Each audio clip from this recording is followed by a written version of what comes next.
All right, week 6 officially over. State of the Texans heading into the bye week. Looking like they're in good shape and looking like the division could be up for grabs. Let's go inside the locker room.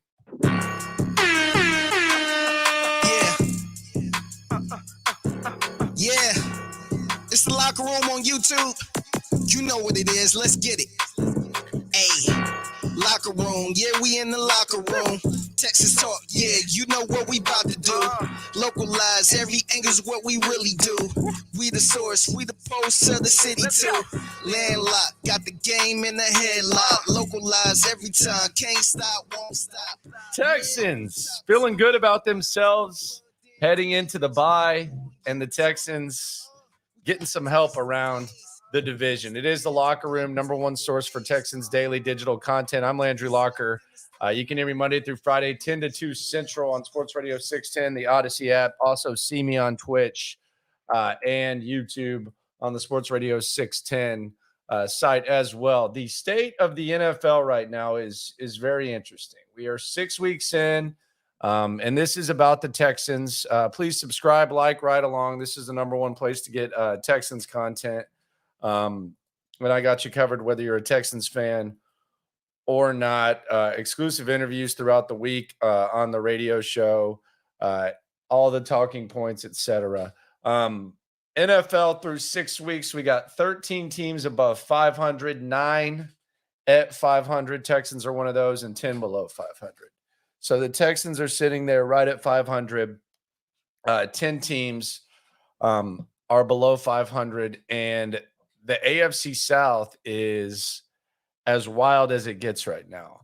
From hey, this could really be a division that the Texans compete in status because of the status of the most important position. The QB position in the AFC South is an absolute disaster right now. It's actually a borderline dumpster fire. And CJ Stroud's already having a record-setting rookie season. CJ Stroud is also the only completely healthy quarterback in the division. You have Anthony Richardson, who it looks like is likely out for the season. He's got an injured shoulder. I didn't think the durability stuff was getting talked about enough heading into the draft. Hopefully he gets right, but he's going to have to get his shoulder worked on. And this is a guy who was never really known for his accuracy or anything like that, not very good at protecting himself. So that's not the way that he would like to start. So it looks like Gardner Minshew is going to be the starter in Indianapolis for the remainder of the season. Ryan Tannehill could miss some time. There's talk that he might have a high ankle sprain. Malik Willis could be the quarterback, or maybe they could try to figure something out with Will Levis. And then the Trevor Lawrence situation is interesting. Now, they insist that it's nothing major, that he was going to get an MRI in his knee. But look, I'm not a doctor.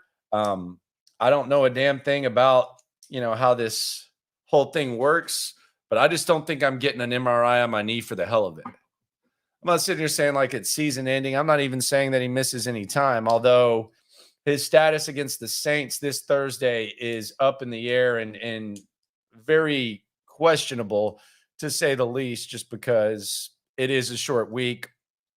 Saints actually open as a 2-point favorite against Jacksonville.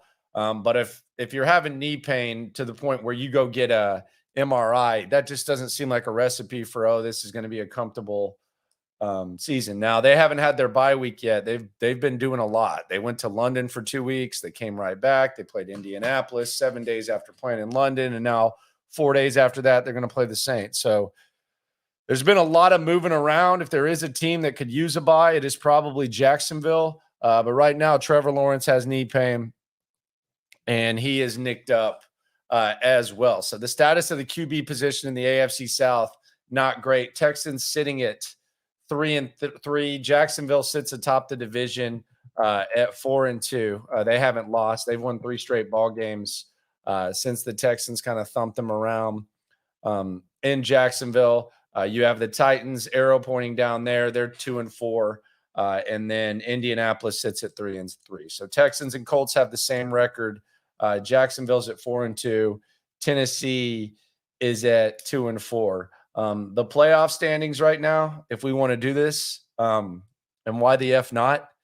Uh, the playoffs right now, the Texans would be one game out of the playoffs behind, tied with Indianapolis, and they're behind Pittsburgh and Cleveland, who are both sitting at 3-2. And those two teams are 3-2. Cleveland, obviously, the Texans possess their draft pick. Cleveland had the missed field goal. Pittsburgh, they've just found ways to win, but you've seen the Texans kind of line up. So if we want to start looking at the really, really, really, really early playoff picture, the Texans are right there in the mix. The other 500 teams are Cincinnati, Las Vegas, and the Jets. And maybe you think I'm getting ahead of myself, and maybe I am, but I do want to confess something about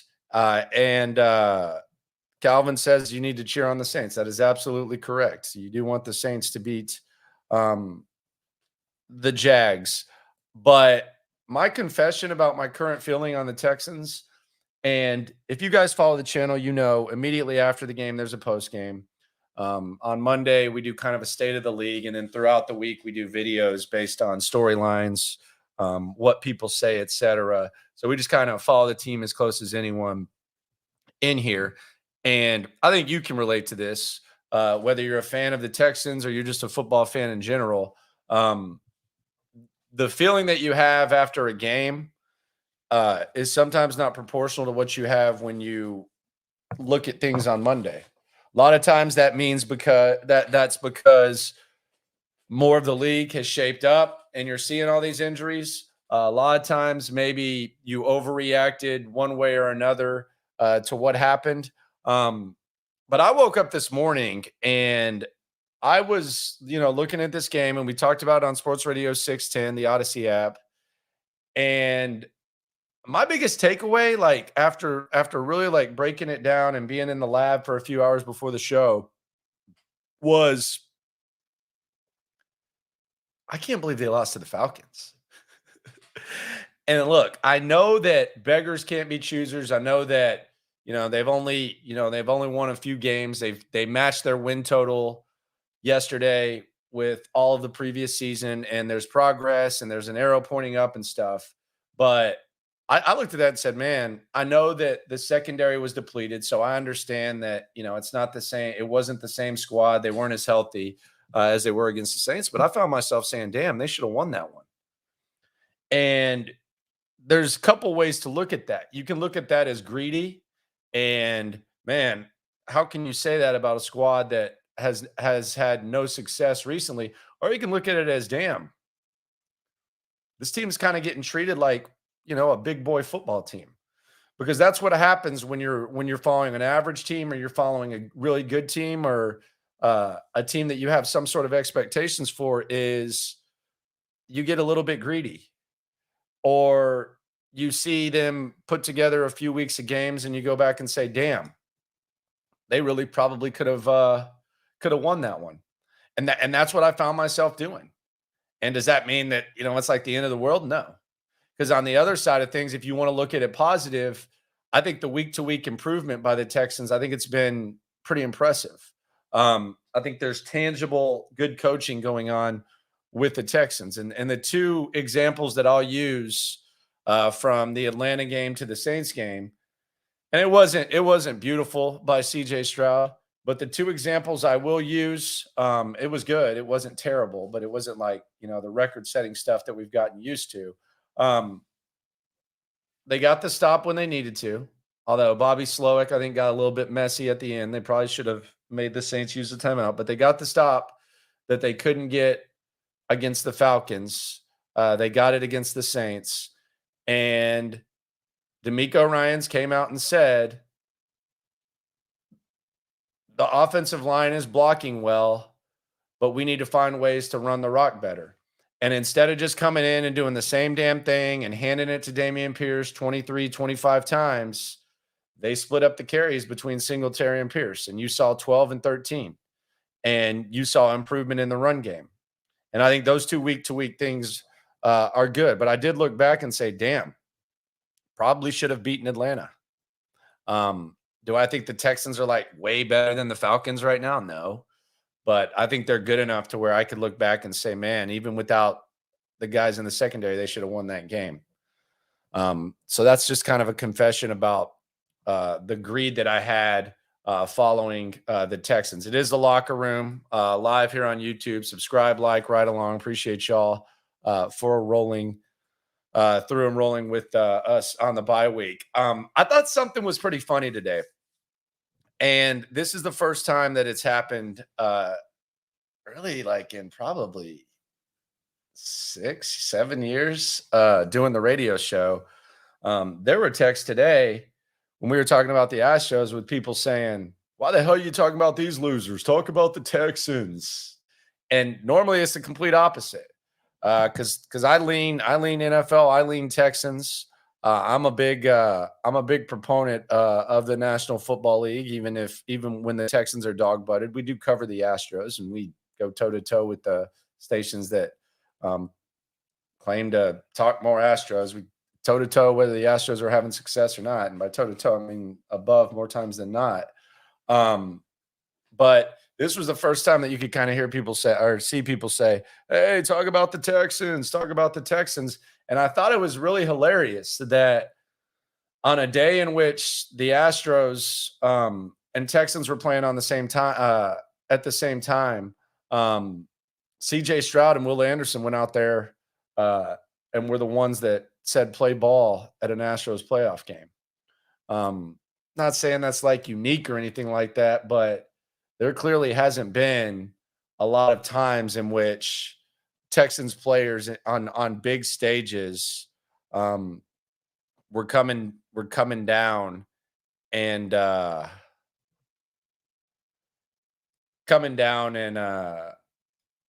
saying play ball at big Astros games. Dennis says those are probably fair weather fans. Astros have struggled, but they really carried the city while the Texans and Rockets have rebuilt. Yeah, I mean, that's the point. The point is that the Texans have looked really good. I don't know if it's fair weather. I think that's just kind of the way that it was. We'll hear from DeMeco Ryans in a sec. After we hear from him, we'll get into the biggest changes we could see after the bye. There's one on offense, and there's another on defense. But let's hear from the head coach of the Texans. This is the state of the squad earlier this morning. It was head coach DeMeco Ryans. How you feel about the team in general, direction? I'm feeling good about our team and where we are. We're learning who we are, as a team. As we continue to grow and work together, we're learning who we are, our strengths and weaknesses, what we do well, right? Things we need to lean into more, right? Opportunities. I know. How damn clean is that hoodie? Where the hell can you get that? Someone out there hooked me up with that. Good Lord, that's clean. We need to give more guys some opportunities. Guys earn their right. So we'll continue to work through that and see where we are. But I like where our team is, headed into the bye, 500. We've done some things really well, but proud of the way the guys played yesterday, proud of the win. But there's also still a lot of things that we can clean up, a lot of things that we can improve on. But I'm encouraged with where we are as a team. What did you end up taking away from, I guess, the second half? Was it more, you feel like the Saints did a better job, or did you feel like it was more, I know y'all often talk about shooting stuff, but it was more offensive mistakes? In the second half, offensively, we didn't execute, right? And that was the difference. First half, we executed on third downs. We kept drives alive.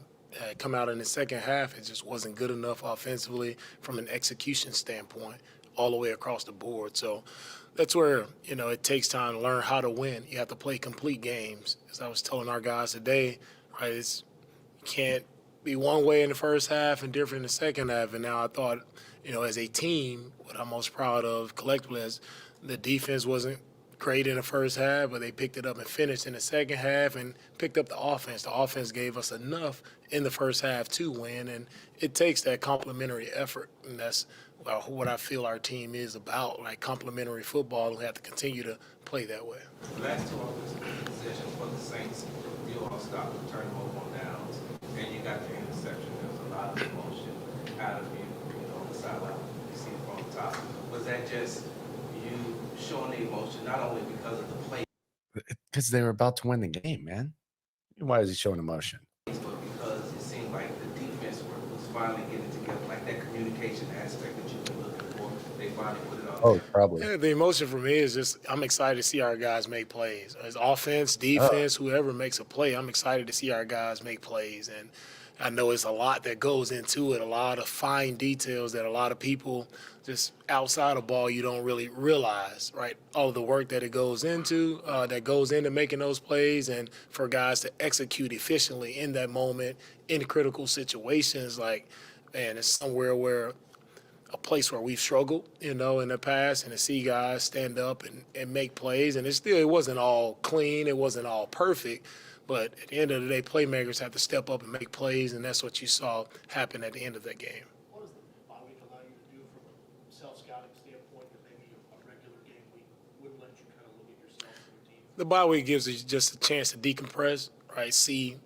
where we've been, who we are, any tendencies that may have popped up for us, and how I've been calling it. Just take a look internally and see, schematically, are we being efficient, or is it working, and how I envision it. Is there some things we need to tweak schematically? So it's just a chance to take a breather, decompress, and really look internally to see where we can be better. Coach, a lot of people look between the lines of what you said about the run game last week. You're very complimentary of the offensive line. You thought that the run game was close. Some people thought maybe that was some motivation for DP. Singletary, not as much action last week. Yesterday, 12 carries for him, caught another ball in the backfield. What did you see from what the Saints presented that maybe gave gave Singletary more of an opportunity than DP? Yeah, our run game was better, especially in the first half. I think we ran for like 97 yards in the first half. And I think it's just that complimentary back and forth between DP and Motor, right? Both guys had really good runs. The way DP finished a couple runs, it had some elite finishes, exactly how he wanted. Motor had some nice runs as well. So we'll continue to give Motor more carries. We'll continue to just balance those two guys out. I think both guys are really good backs. Both guys can help us in the run game the way our offensive line blocks it. What do you think been like the biggest issues with short yardage runs? You guys got that down to the red zone, the goal line with DP, got a couple negative runs earlier in the game. What do you think kind of been an issue with that throughout the year? I think it starts with the communication, like everybody being on the same page. When you see those negative runs, it's just communication. Also targeting, like are we targeting? Is everybody on the same page? I think when something happens and we're going backwards in the run game, it all starts with, first, are we all on the same page? And I think that's where we can be better, just all being on the same page. And when we're on the same page, as you see sometimes in the 3rd and 1 situations, I tell guys, we want a yard, let's go take a yard.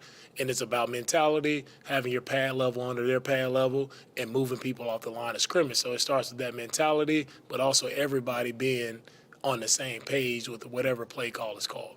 Other side of the football, with the defensive line getting a lot of pressure, but not getting a lot of sacks, is there something that you can pinpoint, or is it just the sacks will come if you keep getting the pressure? No, we have to execute better.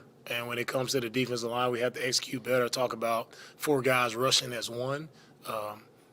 We have to just continue to rush together and make sure our plan is we're executing our plan. We're doing exactly the things we practice. We're doing that on game day. So it's just about guys just doing the little things and being on it, rushing together, and not feeling like they're out there by themselves and nobody pressing to try to make a play. Right? Everybody just do what they're supposed to do, play together, and the sacks will come. Can you talk about what type of impact did Shaq make to the secondary when you compare it to last week's game when you guys took the field without him? Shaq did a good job, made some nice plays for us this past week. Stepped up, made some big tackles for us, especially on the 4th down play with him and Cash. Huge stop in the game. Those corners fight their asses off. Not saying these guys are, Darrell Revis or Deion Sanders, but those guys are out there fighting their ass off, whether it's Nelson or Shaq. Game we needed it most. So Shaq is a physical corner, does a good job in press, getting his hands on wide receivers, and he's done a really good job of stepping in for us. You talked about what you were going to be doing during the bye week, but do you have a message for the players or what they should be I really want our players during the bye week to just get away. Physically, just get away from it. Mentally, just get away from ball for a little bit. I think it's coming at the right time. We've had a lot of ups and downs over the past 6 weeks, but it's a good time for our players just to get away and come back refreshed and ready because, we have a long haul ahead of us. So I just want our guys to be fresh and ready to go for that. Are you a fan of the early bye, or would you prefer it to be a little bit later? Whenever it comes out, it doesn't matter to me. You make it happen. We've had them early, had them later. Really, is Like this bye week's perfect. time, I would say. But it's coming at the right time for us this year. I think it's perfect. The drive where, the drive where you guys were scoring on Robert Woods' touchdown, it started out with Neil Collins on a kind of deep pass there, and then it was 7 runs in a row there. Was there kind of a message that you maybe want to send to your offensive line, hey, on the rock? Was it what kind of went to that process before ultimately you guys scored that touchdown? Trying to score. That's it, man. It felt like we can run the ball, we can move it. So, we were running the ball well. So that was the thought process. It's never, let's send a message to our guy like, we're going to call what we think is going to score. And every play that we call, we want to score on that play. So that's the thought process behind that. DeMeco, that was obviously first year subjective matrix starting off. Now you're at this what's the third mile post. What are you going back looking at you individually as to what you perceived at the start to where you are now? For me, it's all about am I putting our guys in the best position to make plays?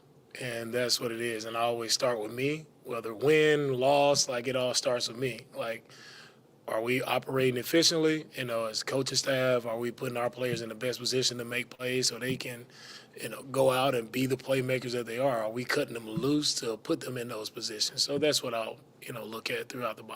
Coach, take a few more. Coach, you talked about what the message that you told the players about, being able to get away physically and mentally. You are a big family man, a huge family man. Do you have like a daddy do list, a husband list for this week until you're able to? I'll probably be in the car line a little bit longer, probably more this week, doing drop-offs and pickups. But it's fun. One thing I say is as a father, you cherish those just rides, those 30-minute rides in the car to school and away from school, just hearing about our kid, hearing about our babies, just their days and how they're doing. So really try to take advantage of that. DeMeco, with the bye, is the thinking that Tank and some of these other guys will be back to full strength, and for IR guys in particular, Juice Scruggs, do you feel like he's getting closer? And we'll see where Juice is when we come back from the bye. He's had a good week last week, so we'll see, if he continues to progress in the right direction. And Tank should be back and ready to go after the bye as well. Coach, you guys have lost some tough games, won some tough games yesterday. What do you think you've learned and observed about your team and how they've handled not the losses but the wins? Where do you think they're at in terms of that mentality and being able to carry things over? Yeah, it's part of being a successful team is you can't get too high and too low, right? And I think we've responded well after losses, right? And everybody has come out with the right mindset. But, how do you handle yourself after a win? I think we can get better in that regard of still preparing the same way. It shouldn't change. Whether you win or lose, your preparation shouldn't change. Your mentality going into a game, it should never change. It should always be the same. You have to be consistent throughout your process. I think we can get better there of learning, what it feels like to have success and how you respond after that success. Two questions. One, Denzel was late scratch. Was that more Denzel Perriman. Yeah, Denzel is Can't cover. Denzel is a fighter. He wants to go out there, but with him, with the club cast on and having Christian back at this time, I didn't think it would be beneficial to Denzel to put him out there with one hand. And also, where do you feel like y'all have grown the most from week 1 to where you are right now? Yeah, I think we've grown the most in learning what it takes, right, to win. And that's the biggest thing you have to figure out as a young team. Like, what does it take to win consistently throughout the league? What does that preparation look like throughout the week? And I think our guys they're starting to see what it takes when you have a great week and what is that result on Sunday. And when the week doesn't go so hot, like how does it look on Sunday? So our guys are they're learning that. They're learning, all right, individually what their process has to look like throughout the week, how they're prepping, how they're studying, how they're taking care of their bodies. Like you start to get into a routine, especially with a ton of young players. Right, they have to learn how can they can sustain throughout such a long season, and they're learning that. You guys, you guys are 3-3 right now, one game back in the AFC South. So you guys are in the thick of it. So how do you channel, not convince your players, but how do you get them to all buy in on just focusing on week to week and not getting caught up in the potential race that you guys could be in later down in the season? Yeah, I always look back, I always go to, right, you control what you can control, right? And as of right now, like seeding doesn't matter. Like it doesn't matter if you're focused on it. Now you'll slip and you're not preparing the right way, right? You have to prepare every week. Like it's a playoff game. That's the game. You have to win this game, and that's the mindset. Like everything you have for 1 week at a time, and that mentality doesn't change for me just because of what a standing is or what. It doesn't matter. Like the standings will take care of itself if you handle business each week the proper way. Then the standings will be in your favor at the end of the season, but you don't need to get caught up in it. You don't need to, as Coach Saban says, buy into the rat poison that's out there. You just continue to, grind throughout the process. Yep. I know you was asked a similar question on yesterday, but after reviewing the film, how great was it to see the production come from Blake Cashman, and what has it been like just watching his growth? Talking that cash-ish. With Blake, I say what I see in Blake is the more he's gotten, the more opportunities that he's gotten, he continues to show up and make plays. And Blake is a guy who is, as most of you guys been throughout training camp, Blake was a guy who was making an interception a day or causing a fumble. He was always productive on the ball, and it showed right in training camp. So it's kind of no surprise he gets in the game and he has PBUs, big-time plays, continues to show up. And Blake has done a great job with what he's been given, right? The opportunities that he's been given, he's showing up, and he's made big-time plays for us, and he's earned the right to get more time. Take the last one. Coach, lastly for me, obviously in this league, you got to respect week to week who the opponent is, the circumstance of what's going on, and everything you put into it. But now that we're at the bye, when you reflect back on your thought process coming into these first 6 games, how is the team pacing from a record standpoint and a performance standpoint based on what you thought coming into the season? My thoughts is just 1 week at a time, so I don't look at it in totality like that, like, 6 weeks, where will we be? Like, we are where we deserve to be, right? We've won some tough games, as has been said. We've lost some close ones that we probably, looking back, man, we should have won those, but it doesn't matter. We are exactly where we should be at this time. We're 3-3. That's who we are, right? And for us to continue to progress and do well throughout the stretch, right, we just have to consistently look at, right, those things that we've done well, right, and continue to hone in on those things and be consistent when we step out there on Sunday. All right? All right, there you go. And I get the old Bill Parcells, you are what your record is mindset. I do think there's a gray area. I think some teams that have a certain record are not as quality as what their record says. We just talked about Pittsburgh. Pittsburgh's 3-2. I think they suck. I don't think they have any ceiling. I don't think the arrow's pointing up. I think they're just basically on a mediocre treadmill. There's other teams that, might be less than 500 and a play didn't go this way, but you anticipate that they can play better ball than they've played. And I think the Texans right now, 3-3, I think that's very, very well done, especially when you look at the injuries that they've had, et cetera. But I think their best ball could be ahead of them. There's some 3-3 teams that you look at and you say, like Indianapolis. Does anyone think Indianapolis is going to be a 500 team for the remainder of the season? Like, honestly, I like Gardner Minshew. I think Gardner Minshew is a really, really good Cowboys. That's a good example. We know we know how that ends. Like, let's be honest. That was a corny ass game tonight. We know how that ends. I mean, there's no arrow pointing up. It's the same old, same old. I think that's a good example. But like, does anyone think that the Colts are going to play 3-3, like 500 ball the rest of the season? I don't. But with the Texans, you're starting to get healthier. Your coaches are showing that they can get better week to week. And while you are what your record says you are, like in the big scheme of things, I do think there's a gray area. And I do think there are times where the better team doesn't win each Sunday. I saw someone in the comments, let me try to find this, talking about the Texans. This is from Luis. The most Texans thing to do is lose in 2 weeks and beat the Bengals later on.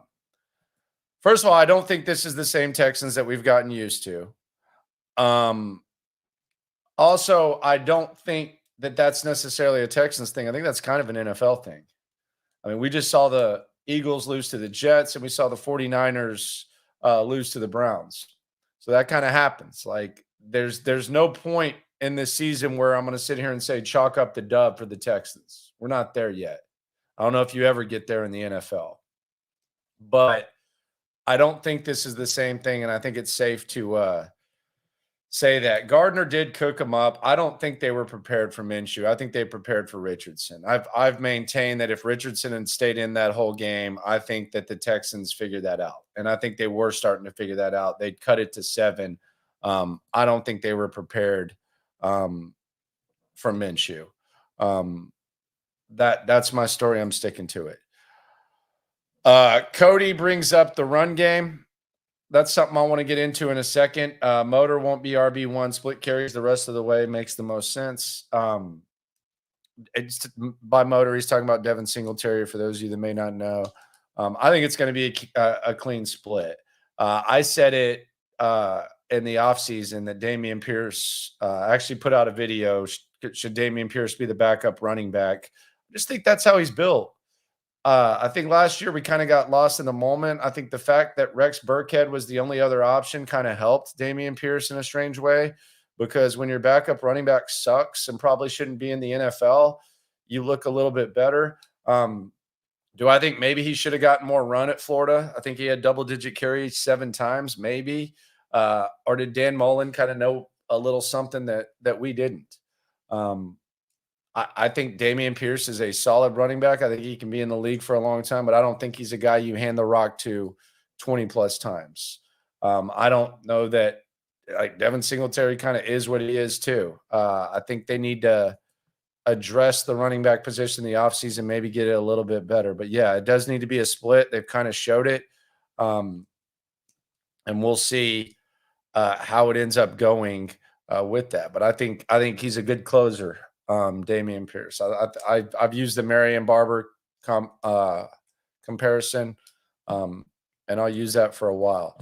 When is Stingley due back? I have no idea. I think he's eligible after this game. He went on IR right after week 2, so 3, 4, 5, 6. That's 4 weeks. Who knows when that window gets activated? I don't know. I don't know. When that's going to happen, but I would always aim longer than shorter with Stingley, fair or not. Although DeMeco did say Juice Scruggs could be back, said he had a good week. We don't even know what Juice Scruggs is. Like, that's the funniest thing to me. Like, I watched Juice Scruggs in camp. People watch Juice Scruggs in camp. I think Patterson's playing pretty good. I think the offensive line is getting a little bit better. Would it be good if the Texans, with what they invested in Juice Scruggs, a second-round pick and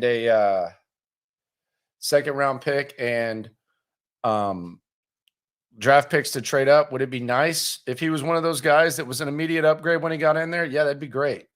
But he's 6 weeks behind, and he's never played in an actual NFL game, so I don't know what to expect from Juice Scruggs. I think we'll get a look at him pretty soon. But people talk about it like, well, when's Juice coming back? I don't know. What is Juice? Like what is he? I have no idea what Juice Scruggs is. I mean, I like some of the stuff that I've seen from him. I've talked to him. I like talking to him. I think he seems to be a mature dude. I think he can eventually be a good player, but I mean, I don't know what Juice Scruggs is. Is he going to go through some growing pains? Are they going to put him at center immediately? Are they going to try to look at him at guard? Who knows? No idea what Drew Scruggs will be. I do know he got work at guard and center. Manny says PFF has Cashman as a top 5 rated linebacker in the league this season. Do you think he can be a legit top 5 backer for the future? Dude's a beast and flies around. No. And I like Cashman. I've been the Cashman guy all season long. I think he can be a good player. I think you can put some linebackers around him to get the most of him, but top 5 backer, I think that's a little crazy. His career high, he's been in the league 4 years, 5 years. I think he's 26, 27. I think his career high is 40 tackles. He has 32. So 6 weeks into the season, he is 8 tackles away from a career high, but top 5 backer, I think that's a little bit ridiculous. I do think some of that magic dust that we talked about with DeMeco Ryans, like making guys better. A lot of that attention that when we talked about it was, focused on guys like Christian Harris, Jalen Petrie, Malik Collins. I do think Cashman is a guy that is probably your most athletic backer. He's definitely your best coverage guy. I think if they're able to improve the overall linebacker room after this year, I think he can be one of those guys that finds a home here. And maybe is a core piece of when the team gets good, but top 5 linebacker, I think that's a little bit crazy. Like way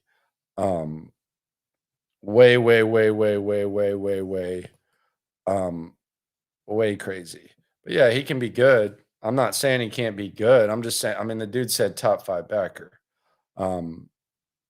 which is fine. Jarrell saying Landry was a Bryce Young guy. Yes, I was. I don't know. Like I think there were a lot of guys that were Bryce Young guys. Hard not to like what the Texans have gotten though out of CJ Stroud. I want the Texans to have the best quarterback possible. I think they've kind of established himself as a good organization, but yeah, I was a Bryce Young guy. JJ Watt got booed on draft day, so I'm perfectly fine eating that crow. That will have nothing to do with that. H-Town Creole says Cashman is still young. Landry, you've never heard of Sam Mills. He started out with the Saints, and then he went to the Carolina Panthers. Undersized guy. Yeah, I've heard of Sam Mills, sir. Rest in peace to Sam Mills. Big part of Carolina when they were an expansion team and started off with the Saints. So, yeah, I've definitely heard of Sam Mills there, buddy. God, is there anything funnier than like the old head who comes in and like mentions like a name that anyone who like knows anything about sports knows and acts like it's like some sort of like lesson? Yeah, I've heard of Sam Mills, man. Solid player, dude. Really good player. I don't know what he has to do with Blake Cashman. I think that's kind of a weird comparison, but all right, let's go with that. Let's start comparing Blake Cashman to Sam Mills. This is why we can't have nice things sometimes. I don't understand like why we're comparing him to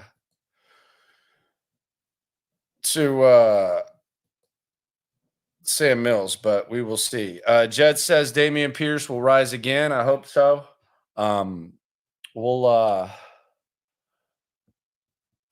I think Damien's going to be fine. I think Damien's kind of figuring out what he's going to be in the league. I don't think there's any reason to be down on Dameon Pierce because he isn't having, he's not breaking out and going to be near the top of the league in rushing. I think he's finding his place in the league. I have no problem with what Dameon Pierce does. Couple things that I want to get into before I get out of here. And I appreciate everyone for coming through. Please be sure to subscribe, like, right along. Appreciate everyone for coming through. What are the biggest changes we could see with this team? What are the biggest changes you want to see? And I'm talking about from a strategic standpoint, from a maybe rotational standpoint. What are the biggest changes you would like to see? Would you like to see them throw the ball more? Would you like to see them run the ball more? Would you like to see this guy play more than that guy? Are you interested to see what it looks like when this guy comes back into the lineup? For me, I think it starts with what we were just previously talking about, the run game. What are we going to see with the run game? For me, I don't know that we're going to see too much of a change from what we saw against the Saints, but if there was a change, I could see an increased role for Singletary and Boone. If there is like a realistic change with the run game, I could see that getting increased. The wide receivers, they're about to be fully healthy. You're going to have Tank Dell out there with Noah Brown. We saw Xavier Hutchinson get a couple of carries yesterday. Nico Collins is doing his thing this year. Do we see, what does it look like when all these guys are kind of mixed in? Do we see more from Tank Dell? Do we see less from Tank Dell? When in week one we saw maybe too much Noah Brown for a lot of people's likings. He came back, he looked fresh, he added an element, he added a nastiness yesterday. How do you mix that in with Tank Dell and him being fresh? I think the wide receiver layout is going to be interesting. Do we see tight ends more involved? Does Dalton Schultz continue to do what he's doing with CJ Stroud? Do we see maybe some Quitteriano, Will Anderson in the defense? There's a lot of people. I'm getting more and more messages, more and more texts, more and more people. Someone said, have you heard of Abraham Lincoln, underrated president? You guys are funny. A lot of people talking about Will Anderson, more sacks. I think Will Anderson's playing good. I think he'll figure it out. I'm not worried about the sacks. Would you like to see a little bit more? Sure. But we'll figure that out. I like the way they're using Dalton too. I think the tackles, they do allow you to kind of open it up with Dalton Schultz. I don't think it's a coincidence that, as soon as Laramie Tunsil and Titus Howard come back, we see the emergence of Dalton Schultz. We're seeing some Brevin Jordan. We're seeing some Quitteriano. That'll be something to keep an eye on. But yeah, just let me know in the comments what you think. What do you want to see? A lot of people asking about the trade deadline. Jerry Jeudy for a 3rd round pick. No, thank you. I want no part of that. I like the way these wide receivers are developing. Jerry Jeudy's on the final year of his rookie deal. I'm okay not doing that. And I don't even know if the price is going to be a 3rd round pick at this point, quite frankly. I don't think that the Texans have like the greatest wide receiver room. I think it's been a pleasant surprise. I don't like Jerry Jeudy coming in and ruining the progress of Nico Collins and Tank Dell and Mechie and these other guys that are kind of finding their groove. I'm okay for that. I'm okay with that. I'm not interested in that. I'm seeing Chase Young being brought up. I'm a big Chase Young guy. I love Chase Young, actually. I don't know what the price would be for Chase Young. If Washington's looking to trade Chase Young, I don't know how they look at him as like a system fit, but I think Chase Young has a hell of a lot of potential. Hell, early on, it was Joe Burrow or Chase Young was the debate. And it seemed, I don't want to say it was like a 50-50 split, but I think there were a lot of people that like Chase Young. I think if you're getting Chase Young right now, you're kind of buying low. So I'm a big Chase Young fan. I don't know if he's going to get traded or not. I'm good on T. Higgins too. I think T. Higgins is going to be one of those guys that gets overpaid. Although I don't think the Jags regretted paying Christian Kirk. I just don't know that that's something that I would go for, but who knows? Appreciate everyone for coming through. Something else that's happening tomorrow. I'm intrigued to know if y'all even care. Nick Caserio speaks tomorrow at 11. I think we're just going to run on it on the show and then go to the meat of it. I do like some of the moves that Nick has made, but listening to him talk is not like my ideal of entertainment. I don't think the audience really enjoys it. I think it needs to be kind of edited and put to nice use, especially if he's going to go up there and answer these questions that DeMeco is being asked. Just don't really have a lot of confidence in that. Interview format, okay. Not big on Nick Caserio. We'll go through all of it, but that's not like a live type of thing. Appreciate everyone for coming through. It is the Locker Room, #1 source for Texans daily digital content. Subscribe, like, right along. Show tomorrow, 10 a.m. Appreciate everyone for rolling through. Appreciate the history lessons and all of the interaction. 3-3, baby. Feels pretty good. Heading into the bye week. Highlight reaction tomorrow, and I'll get some more content going throughout the day. I'm actually going to go enjoy myself, get away. I'm going to go to Las Vegas for the end of the bye week, but the content will still come. I'll brick factory it and have it ready for you. Appreciate everyone for coming through. Subscribe, like, ride along. 3-3, feeling pretty damn good. We're all in it together. We #1. You don't need to try your luck. Locker room, yeah, we in the locker room. Texas talk, yeah, you know what we about to do. Localize every angle's what we really do. We the source, we the pulse of the city too.